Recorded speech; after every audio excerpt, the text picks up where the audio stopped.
Thomas Jefferson was one of our founding fathers. He's quoted as saying, "Our public economy is such as to provide drudgery and subsistence only for those entrusted with its administration, a wise and necessary precaution for the degeneracy of the public servant." Our founding fathers created a system of government that provided us with freedom and protection.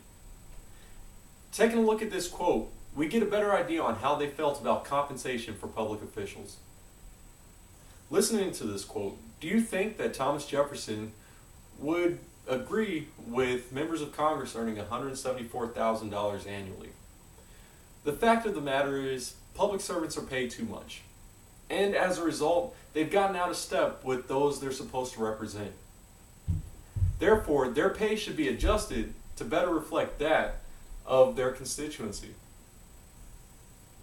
Now, taking a look at historical context, public opinion, looking at growing debt, growing waste, and the future implications will support this argument.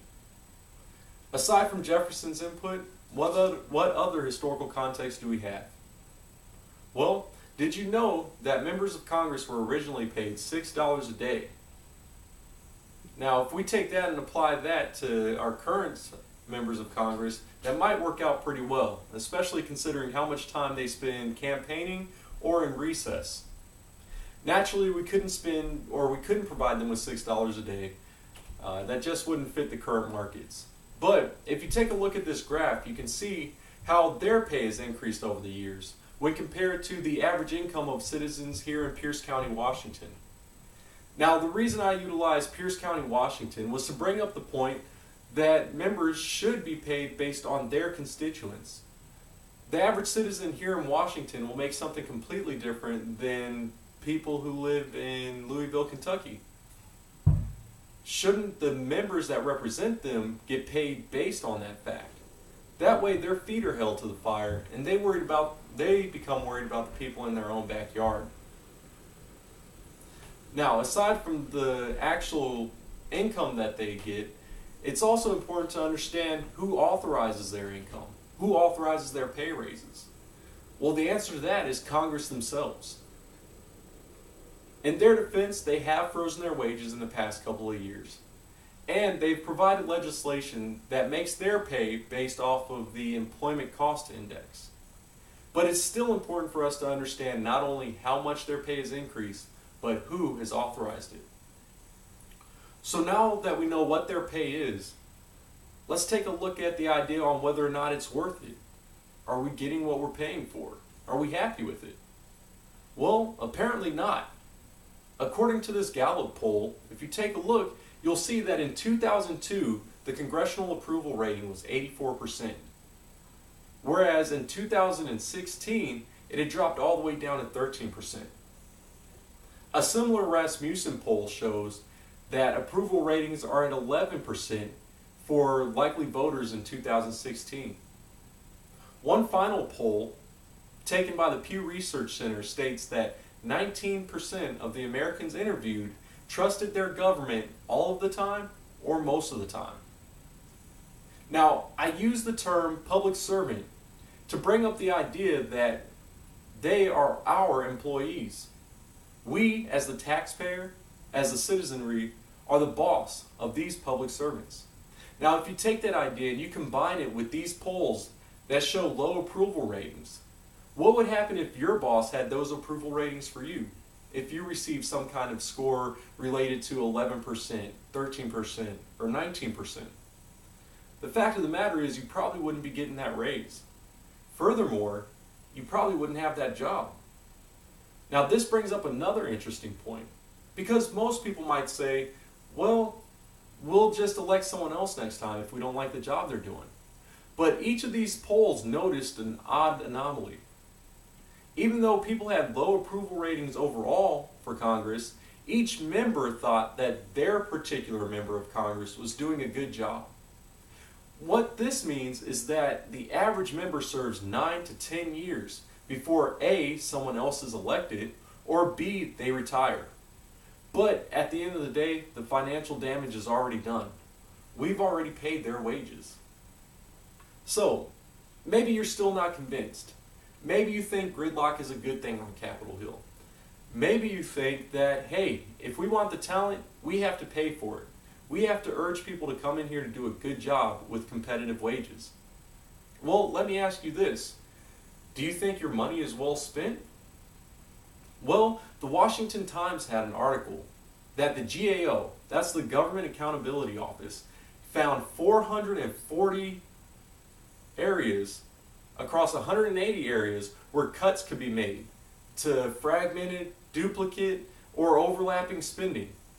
Now, from 2010 when they were originally found to 2015 when the follow-up story was published, only 29% of these areas had been addressed.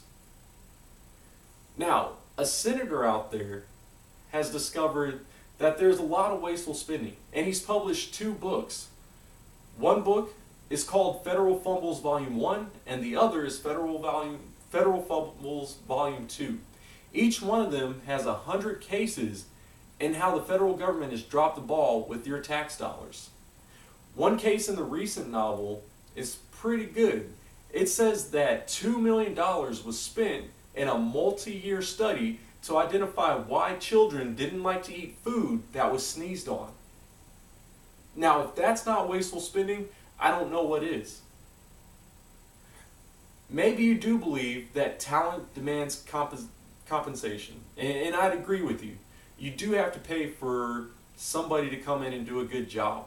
But is this the good job that we're looking for? Where will this kind of spending lead us? Well, the answer is the huge U.S. debt that we all know about. At the end of 2016, as you take a look here, the figure was $19,976,826,951,047.80. Now, another important figure was the deficit at the end of the year 2016, which was at $587 billion. One final large number I'll give you is the U.S. population at the end of the year 2016. It was 324,299,010 people. Now, the reason I throw all these large numbers at you is so that you can do some quick math. If you take that first large number and you divide it by that very last large number, you will see that each individual owes $61,600 at the end of the year 2016. Let that sink in for a minute. $61,600. Old or young, working or not working, $61,600. Those are some huge implications. Growing debt, wasteful spending, no representation, or representation that we're not happy with, but we're happy to pay double or even triple our wages. What that gives us is a recipe for disaster.